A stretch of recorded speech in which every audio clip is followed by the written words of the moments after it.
On this episode of the Impact Sessions, I'm absolutely delighted to have as my guest Katie Thompson. Katie is Managing Director of a company called Lingo. I've known Katie for some time, and we've entitled this podcast, The Pen is Mightier Than the Sword. So, first of all, Katie, first time ever as a podcast guest. Indeed. I'll be nice to you, hopefully. Thank you. Enjoy the podcast and welcome to the Impact Sessions. Thank you very much. It's been too long. It has been too long, but let's see if we can reacquaint ourselves, but also inspire some of the listeners with a few ideas around kind of language and copyright and all those kind of areas that people seem to get wrong when it comes to content. So Sure. I've got a number of questions I'd like to run through and just gives a bit of structure, but let's just see where we go to, Katie. So as I say, welcome to the Impact Sessions. Let's start with your business, Lingo. So obviously the lingo references about language. So why do you think language is so important in terms of business communication, the actual language piece itself? Yeah, Lingo in itself, for starters, that was the only domain name available, so I just kind of went with it. I did a linguistics degree and I thought, well, that's memorable and It's good. you're going to rank for it. No one else is called Lingo as far as I'm aware. Well, what I would say is on the likes of LinkedIn, you're easy to find and memorable for some of your content. So I think Katie Lingo is a good shout.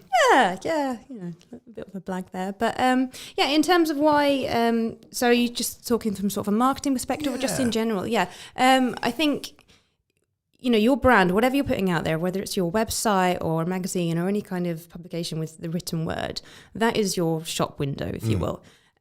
So if I'm looking at a brand, I'm trying to get to know you. If the first thing I see, if it's littered with spelling errors and grammar errors, you've immediately lost credibility with me from that first second. And it makes me think, well, now you've lost my trust. How can I trust you to provide your product or service if you don't pay, attention to detail with spelling and grammar? So that's one thing. Another thing I think is really important is tone of voice. It's really hard to infer tone over the written word. So you've got to really make sure that you hear that a lot, don't you? Yeah. You hear people saying, I'm trying to create a brand, and I'm trying to create. And a lot of people think brand is to do with the visual side of things and whatever. But I hear the phrase tone of voice quite a lot. So what does tone of voice actually mean to a business then? How would I find or see a tone of voice? What would be the demonstration of that? I think it depends. First of all, you've really got to decide who your audience are. And I think a lot of people, there's almost a lack of self-awareness there actually, right? Who are we and who are actually trying to talk to? One agency that I'm developing a bit of a relationship with now called Nick Bramley in York. Oh, yeah. You may have heard of them. They have have really lovely kind of branding exercise. When they first get a client in, I think it's called like the 101 different personality types, and there's all, you could be a warrior or whatever. Yeah. That may or may not be one. Don't quote me on that. Yeah. But it's all based on your sort of individual values, and not just you as a company, but I think as you, what are you passionate about? So I think it's about making that come across, and again, looking to your audience and what kind of industry you're in. Like, how formal does it need to be? Is it a bit more chatty? But it's about getting that balance, I think. So It's about self-awareness as much as it is about understanding your customer as well. And you help people to find that tone of voice as part of Katie Lingo? Yeah, I think so. People can get too inside their heads and they know exactly what it is they want in here, but it's getting that across to other people. And hopefully that's the gap that I try to fill there. Okay. So talk about filling a gap then. You obviously decided there was a gap in the market for you to exploit as setting the business up. What was the catalyst for you doing that? Because you class yourself as a freelancer, but I would class you as more than that. I think freelance, I would, because I think freelance has a certain connotation, nothing wrong with that whatsoever.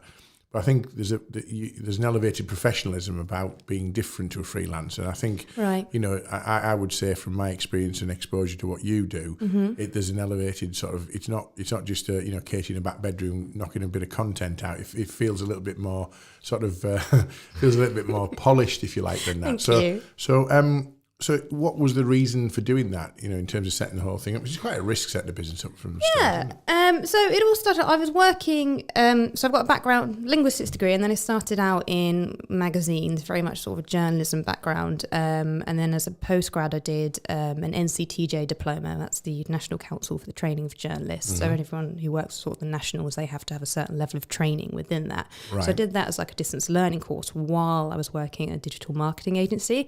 So there, that was quite, varied set of skills, sort of SEO and PPC and every initialism you can think of, and email marketing and all that sort of thing. But my heart was in content. And so I was doing this on the side. And then once I got that qualification, hours spent trying to learn shorthand and all that sort of stuff. Wow, still do that? Well, there's a big debate about it on Twitter at the moment as to whether or not it's useful. And I would say it is, but I mean, God knows, I can't even read my own handwriting, let alone your shorthand handwriting. It's twice the difficulty there, isn't there? Yeah, but I thought, right, well, I've put all this effort into this. I need to do something with it. So I just I started doing a little bit on the side, just kind of reaching out to people on LinkedIn. Do you need a little bit of help? And I think my first client was a wedding photographer, and I still work with him to this day. Wow. Love you, Moritz, if you're there. And then I started approaching agencies as well. And because I was working in an agency myself, I realised actually there is this need because, it depends on the size of your agency, but you might have quite a small content team, and you never know when a huge project is just going to land in your lap. And you might need to outsource that content. You never know, you can't just put it all on one content person, because I was that content person in the agency. So you've got peaks, troughs, pressures, all that kind of thing. and it could just be even like really boring stuff. Like, let's say you're doing a huge website migration project and you've got to write 1 million meta descriptions for 1 million product pages or something like that. Nobody wants to do that. Yeah, so you outsource it. So I like to think that I'm kind of the invisible arm of an agency. If you do need me, okay, actually, can we call upon her at 9 o'clock at night?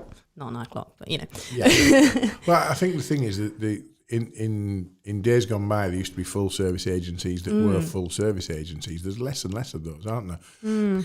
Because of the advent of, I guess, technology, freelance, all that kind of stuff. Yeah. A full service agency will purport to be a full service agency to their clients, and they will project manage a whole raft of freelance providers for anything as part of that, whether it's graphic or a content delivery or video, whatever it might be. So there's obviously a niche there. Do you work extensively with agencies? Do you work with end clients? What's your balance of that?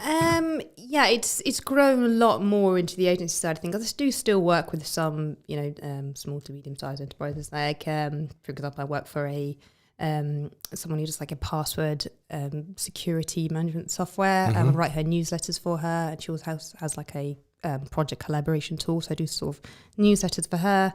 I work for a luxury home technology supplier in Cheshire. They're called Sona. All right. They install like home cinemas and stuff like that. Oh wow, footballer and stockbroker belt. Oh thing. yeah. Yeah. My goodness. Nice. Yeah, the homes are For amazing. those who are listening internationally, Cheshire is the stockbroker belt of the northwest of England, where a lot of the sort of footballers from the Liverpool and Manchester areas will live as well. So affluent would be the word we use to describe that. Absolutely, and these houses, Nick, they're fabulous. They are something else. Fabulous. Okay. With content these days, I think everyone's aware that video is very powerful. Lots of people are exploiting YouTube. Our own sort of podcast is fed through YouTube and into audio, etc. But does language still play a part in those kind of pieces of content, or is it just the visual impact? What's your thoughts on that? I'm loath to say too many good things about video because I feel like it's going to put me out of a job. But no, it is obviously rising in prominence a lot. In terms of language, I would say you do have to change it quite a lot because, the written word is so different from the spoken word. You probably have to simplify your language a lot, and you probably have to think, a lot of people have subtitles. So you don't want huge 1,000,000 syllable words or whatever. So I think you need to be a lot more conversational, a lot more sort of vernacular. Not sure really. Just be a bit more yourself, I would say. Yeah, I'm just wondering if you're working just wondering if you work in that space at all. Is it more the written content and the web content and the content for blogs and things? I have done a little bit of script work again for the wedding photographer because English wasn't his first language, and because he does a lot of videography, so he asked me to write a script for him, just as sort of an introductory video to his website. Okay. So again, it was quite weird, just sort of writing like, feel free to get in touch or whatever in a sort of conversational way. Yeah, sort of jaunty or whatever. Yeah. Okay. Well, listen, you mentioned it earlier, and we've discussed it a number of times off air, the frustration at the poor use of grammar, punctuation, spelling. You've got a real bee in your bonnet, as indeed I have, about that. So apart from kind of grammar, punctuation, spelling, which you still see, what else do you see that gets in the way of effective communication, particularly written communication? What are the things that people just get wrong?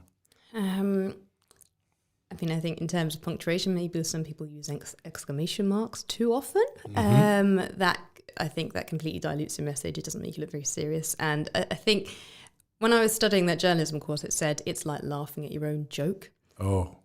So which is obviously not a good thing. So that's just a little mini bugbear there. But so is the exclamation mark an older version of the smiley emoji then? I guess so. Yeah, I guess so. It's like, hello, here I am. Come and take my goods, whatever. Yeah. Buy my wares. Buy my goods, do whatever. Yeah, okay. And I'm just sick of the sight of just regurgitated content, just seeing the same sort of like cliches just spouted all over LinkedIn. There's lots of people, just as you say. Motivational quotes drive me crazy. I don't want to do this to my audience who may be working in inverted commas motivational speaker land. It's not your job to decide if you're motivational anyway. The audience or the listener will decide if you're motivational. Yeah, and it's the same with motivational quotes. They only motivate people if you want to be motivated by them. So to call them motivational quotes I think it's quite arrogant, really. And the world's full of them. It's littered with them, isn't it? And I think there's nothing individual about them. You've seen them a million times in a meme or whatever format. The journey of 1,000 miles. Take the single step. Great. Oh, did you come up with that? Yeah, and also, how's that going to help me tomorrow to sell more eggs or whatever it might exactly. be? Yeah. So I would rather people were just individual and just actually said they were thinking rather than just trying to regurgitate something that somebody else has already said. There's a lot of stuff around these days about values, and I think one of those is authenticity, isn't it, really? Absolutely, yeah. Really, really. So important.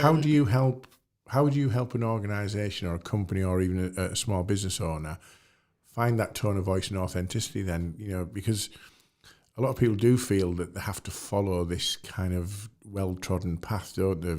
Everybody else is doing it, so I do it. How do you help someone to find authenticity in that kind of written side of things? I think it's obviously easy for me to say or find their USP or whatever, but a lot of businesses I'm working with now, they're very much focusing on sort of their local aspect. We are Yorkshire Morning Bread or whatever. Yeah. Sorry, I'm from the south in case. that was the worst attempt at the Yorkshire accent I've ever heard. Was that more Mancunian or something? Really. I don't know. It wasn't even northern, to be fair. But, from good Surrey. effort. I apologise. Good effort.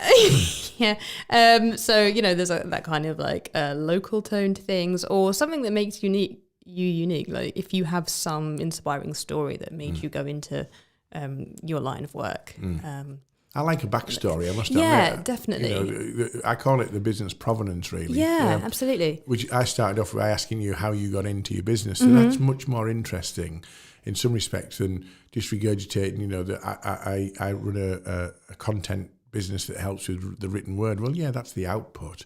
Yeah. But actually, what's the story? What's driven you to set this up? Yeah. So that authenticity is really important, I think. People have such incredible stories to tell as well. They've gone through their trials and tribulations or whatever and got to where they are today. There are not many good storytellers out there, though, are there, to be fair? No, yeah, I think that's the problem. That's why you need somebody to tell your story for you. Excellent, okay. Let's go back to grammar, punctuation and spelling. And at the risk of me sounding like a particularly old fart, is the advent of text and emoji and other sort of shortened forms, is that killing off our capacity to create sort of well-written, well-constructed content? There are two sort of schools of thought on this, I would say. There are those who'd say, oh no, you're being far too prescriptive. You need to be open to language evolution. It's not a decline. It's an evolution. You know, Right. This is a new language. I mean, you see things like the word selfie entering the dictionary and stuff like that. Yeah. So, you could be old school and sort of say, no, absolutely not. This is killing the English language, or you could have a more open-minded approach. I wouldn't say it's killing it. I just think, particularly with sort of Generation Zs or whatever, we need to teach people, okay, there is a time and place for emojis and text speak or whatever. However, you still need to have those fundamental skills to get into the workplace or whatever and understand the basic principles of spelling and grammar, because those are what are going to matter.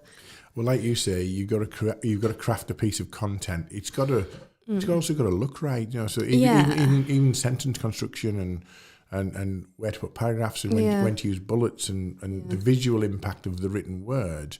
Is that something you work with, you know, in terms of helping people to understand that side of things? You mean like how it visually looks on paper, and the construction of a blog or a white paper or a piece of content. It also has to look appealing to make people to read it, doesn't it? Yeah, it really does make a difference. I was reading a really interesting article the other day about actually how much design does have bearing on sort of how people process the text. And I think it was something called like the F shape, whereby when you write a sentence, it needs to be sort of a long sentence first, and then maybe like a bullet point, and then a shorter one to sort of with F or an E or something like that. And it was sort of describing how the eye kind of focuses and where we can drop off, or attention can drop off, so you need to sort of vary a little bit. So there's a lot of science to it. And, you know, also for sort of SEO considerations as well, okay, are you putting in your headings, your H2s, your H3s, and bullet points and stuff like that, and things like mobile considerations as well. I was going to say you've got to look at sentence construction and layout for different devices, haven't you? Yeah, absolutely. I reckon 90% of content is being absorbed on mobile devices these days. So if it's not mobile fit, it's not fit at all, is it? Yeah, and people don't have attention spans, so you know. Don't get me on. We'll be here all day, won't we? Do not get me on my old fart rant about attention spans. But anyway, no, mind, I get it. No, I know. Hey, listen. I know. I like evolution, and I think when you look at the Oxford English Dictionary every year, they announce the sort of word of the last year, and they announce which new words have come in, and things like, you know, selfies, etc. Yeah, that is an evolution. It's just how you use them and construct them into interesting content that's more important for me, I think, as a potential reader. But then, you know, I'm getting older. I'm not getting any younger, and the younger generation probably don't have the attention span to read longer documents and longer piece of content, really. Yeah, and you might find that their attention span is actually a lot longer if it's in print than it is on a screen. You know, you'll get eye strain or whatever. So there's a lot of different ways you can look at it. I would like to ask our audience, how many of you print out your emails to read them? Now, those of a certain generation will be smiling and admitting to themselves that they do that occasionally, okay? It's just a rhetorical question for the audience, because if you're reading it on an email rather than reading it on a screen, do you get a different response? Anyway, that's all. I just throw what. Don't they say on the bottom of an email though you shouldn't print it? Exactly. Well, listen, we're going to have a lot of the environmental lobby probably kicking off about it, but sometimes you have to do what you have to do. So okay, so I'm interested in tips for our listeners. Sure. So regarding the creation of a particularly well-crafted or interesting piece of content, so a blog particularly, or you know, like I say, white paper.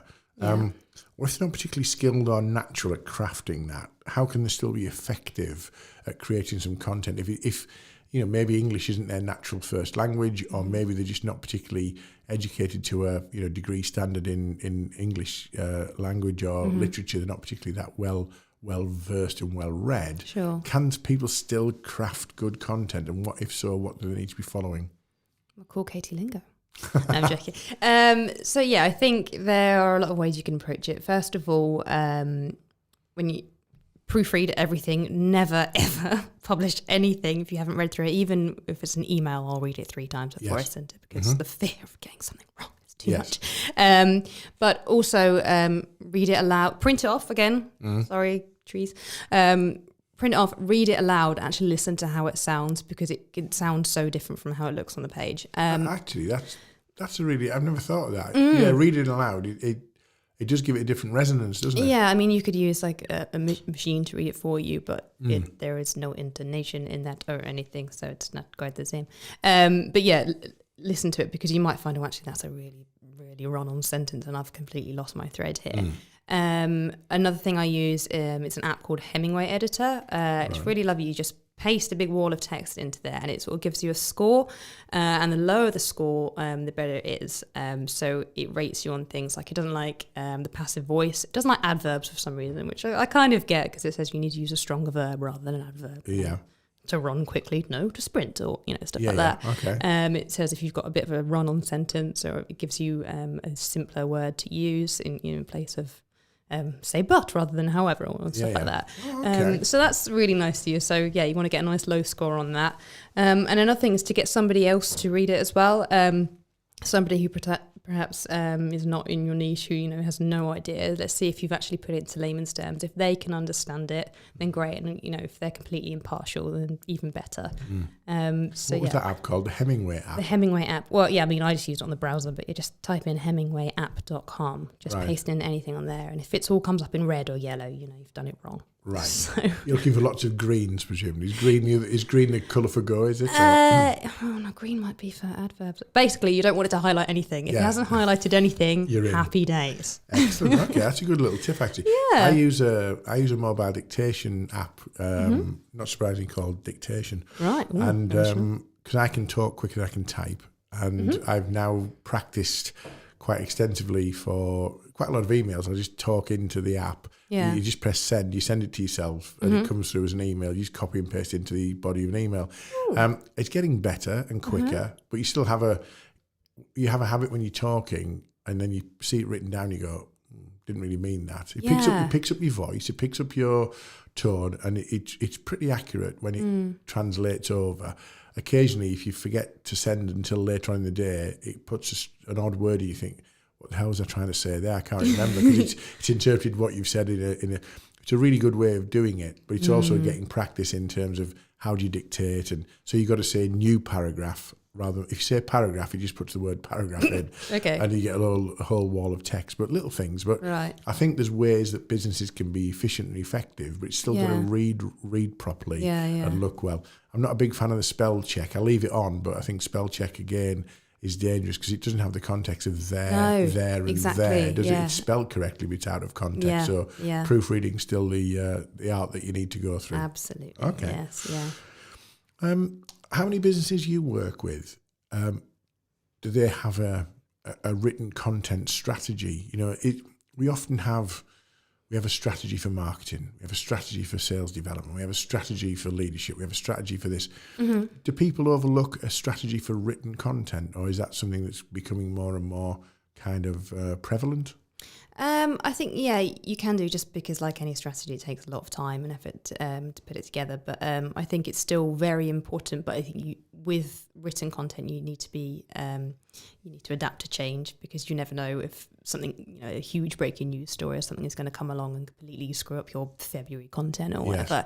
Yes. I was doing a piece for an agency in London, and it was about sort of planning your content strategy, and they sort of look at it as, I think it's pillars and topics. So the pillar being digital marketing and the topic being SEO or PPC, and then sort of categorizing your content in that way. And then sort of leaving space for something topical for some sort of reaction piece. Right. And also having more sort of evergreen content that might just sort of answer users' questions.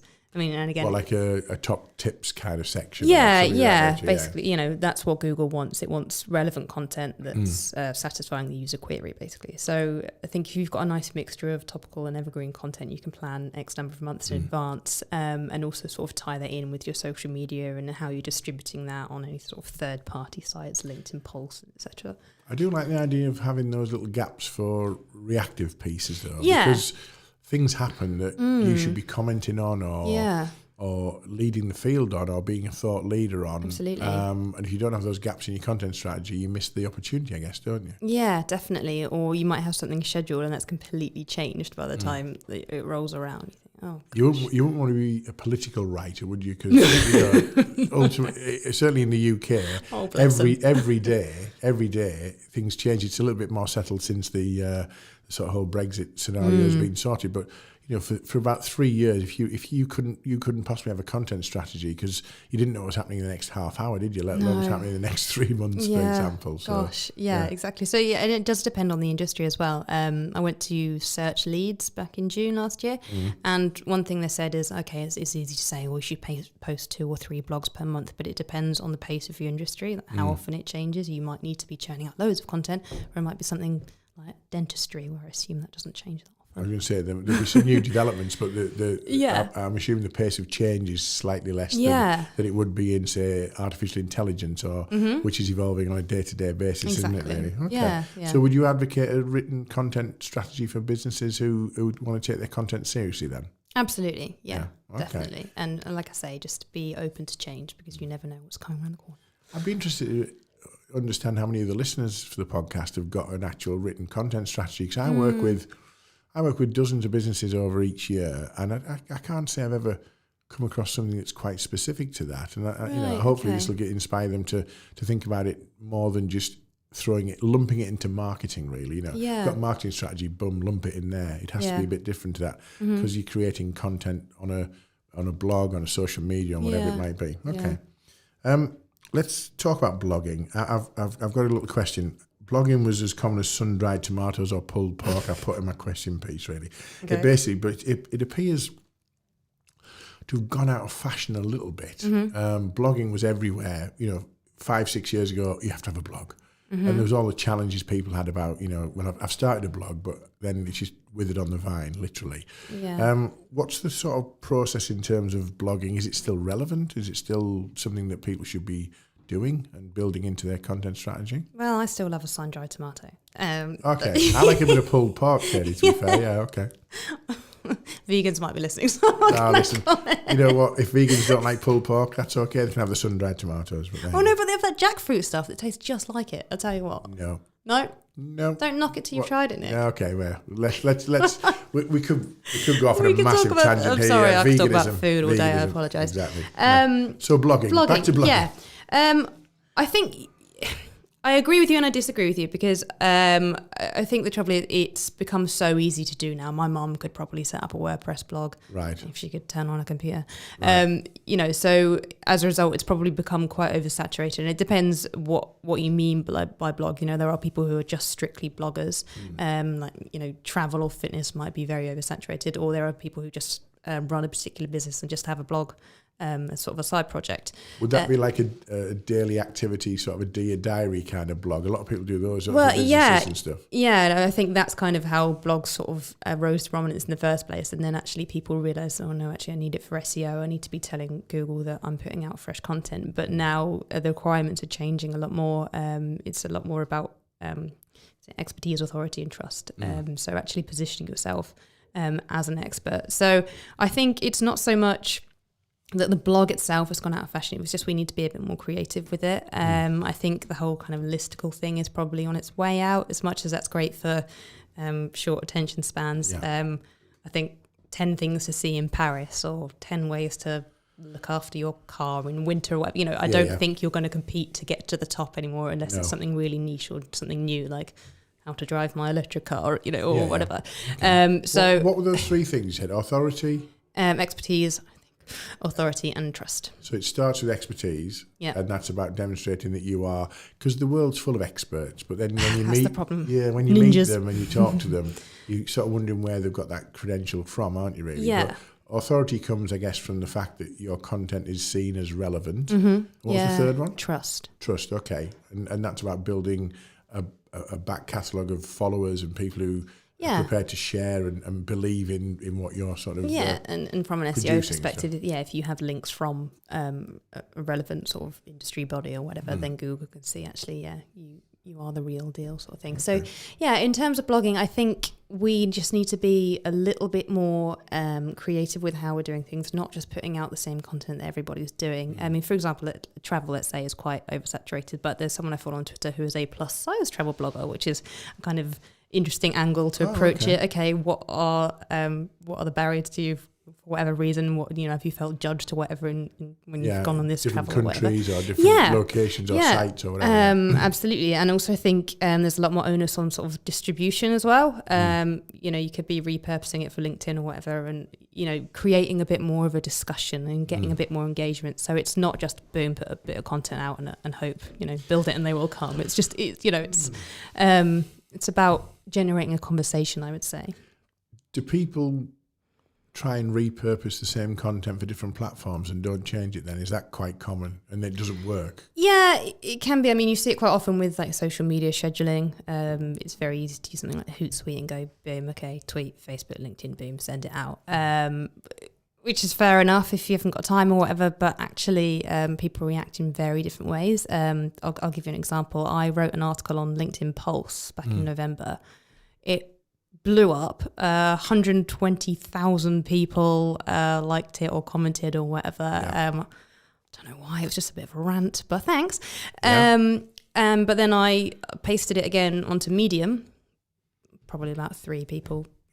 So, you know, for whatever reason, people engage with content in different ways depending on the medium. So I think you need to be really wary of that when you're putting that out there. Well, I like to think I post interesting or relevant content on LinkedIn. It's probably the biggest platform I use for my business sort of pieces, really. Yeah. And yet, a couple of weeks ago, I was doing a workshop in the centre of Leeds on the 6th floor. Okay. And we're just about to start the workshop, and a guy dropped down on a gantry on a harness, started washing the windows on the 6th floor. Sunny day, overlooking Leeds, and I just took a picture of it and I posted, "What's a workshop host got to do? You know, how do you compete with that?" And I just put a little piece on there. This is great. You know, wouldn't want his job. He was a bit of a celebrity he was waving to the workshop. It was just a little bit of a sort of funny observation. Yeah, sure. That got more views than anything I posted in 2019. I'm thinking to myself, really? Really? It's just about a guy on a harness washing the windows. So there really isn't any logic or rhyme or reason to it, is there? Yeah, I think perhaps with the LinkedIn, it's people are sick of all the stuffy content. And again, those motivational quotes and stuff like that. And seeing like Oleg and Gary Vee and all this stuff. I mean, look at the parody accounts, look at Mike Winnett and stuff like that. They're all ripping out Bridget and stuff like that. So actually it's nice, like we say, the authenticity to just put something out there that's a bit of a giggle and actually shows you for who you are. Well, it was an observation on something. Yeah. It was basically saying, you know, wouldn't want his job and, you know, how do I compete with that? I'm about to start a workshop, and then suddenly at the back, just to the right-hand side of me, unbeknown to me, this guy drops down in the harness, and the workshop was gone. You know, I had to wait for him to wash the windows. And it's like, okay, I just posted it. And I thought, because I had a nice photograph, I'll write a little piece to go with that. Yeah. Astonishing numbers, really. Anyway, it just goes to show you never know what could be a hit. It is. Now, I know that despite the fact that I would say that you're sort of a bigger version than this, you're quite a proud freelancer, aren't you? Thank you. I think you sort of champion the bit on LinkedIn. I've seen championing freelancers and being paid properly and on time and being treated accordingly. So I really love that. Yeah. What advice would you offer other freelancers out there? Not about written content, but just about being a freelancer in business. What have you learned from that process? Okay, a few things. First of all, well done to you all, because it really takes some stones to actually leave your job and never know where your next meal's coming from or whatever. So and back yourself. Yeah, definitely. And you've got to think it's not just a service you're providing. You've got to be your own accountant, your own BDM, your own marketer. So you've got to wear so many different hats. So well done for going out there and going it alone. But I would say confidence is a huge issue. I've been to so many events where I see people who've been running their own business for about 10 years and they go, well, no, I'll just turn the work down. If they want to negotiate on price, I'll just say no. Or just tell them where to go. And I think it's all very well for you to say that because you've been doing it for 10 years. But my goodness, when I was starting out, or when I would pitch to people, I'd say, oh, well, I'll charge this, but I can go lower if you want. And, and how do you build up that confidence to say, no, actually, no, this is what I'm worth. Yeah. And this is what I'm charging. And no, because you don't want to turn people away, especially when you're starting out. So, well, you've got bills to pay, haven't you? At the start. Yeah, definitely. And if that's a sacrifice you have to make in the beginning, don't be ashamed. There's a lot of stuff in the industry, rate shaming, like, oh my God, I can't believe you're charging such a low rate. But people say, well, you don't know what this person's circumstances are. They could be a single parent or anything. So don't rate shame. And then as you kind of grow and become more established, you will build that confidence. That will come naturally. You'll have a portfolio of work, and that will kind of help you conduct yourself when you're meeting new people. What else? Oh, I've lost my thread now. That's okay. Well, I was going to add to that. I'm recording a piece shortly, which will go out in the next week or two. Yeah. It is about that kind of charge what you're worth piece. And I talk about, it's a triangle really. One is that creating value for your clients. Yes. That's brilliant. That should always be the end game. Yeah. Creating value for yourself. Yeah. And then having the confidence about the rate shame piece. Yeah. To say that psychologically, rate shame has a negative impact on you as Absolutely. a freelancer as well. So Yeah. I'm putting a piece together which is just looking at the three strands of that triangle and saying, you know, how do you maximise that and keep it as an equilateral triangle so all pieces work together. Yeah. So, but I know you're massively passionate about, you know, working with, supporting and championing other freelancers. Absolutely, So, So there's a really lovely community out there. When I first started out, I had no idea that actually, A, there are so many freelancers in Britain, and B, actually how much people are, you know, they're rooting for you. They're all on Twitter or whatever. There are so many hashtags and groups and things you can follow, which is really lovely. And even though they might technically be your competitors, they've got your back. No one's competing with everybody all the time. No, At the end of the collaboration exactly. or just share or just being available to somebody is a good thing, isn't it? Yeah, and that's another thing I would say is go out and meet people. My goodness, like it's so easy for me to sit at home in my pants writing my content or whatever, but actually going out and meeting people, you know, it can be quite isolating if you're working from home. So going out and making those human connections really makes all the difference. Quick question. Yeah. Just to finish with a bit of fun. Okay. Do you write better content in your gym jams or in your business clothes? Oh, gosh. One of the tips someone did give me was, no, you need to get up every day and get dressed and have a shower. Oh, I can't be bothered, Nick. What's the point? Unless I'm on a Skype call. Okay. No, I'm probably in my gym gear, my active wear most of the time because I think, well, this is my reward. I get to go to the gym after I finish this. Okay. So do I write better content? It was only a flippant question, I guess. Well, but, probably actually in my relaxed wear because I feel more relaxed. I'm not in a suit or whatever. Your brain is not, you know, you're relaxed and creative rather than sort of too uptight, I guess, isn't it? Anyway, yeah. we can discuss and debate. There's people around the globe sat there in their sort of homes, you know, sat there in the pants and vest, right, creating some great stuff. So, you know, like good on you. As long as there's no video in the corner, we're okay. You do you. Katie, that's flown by.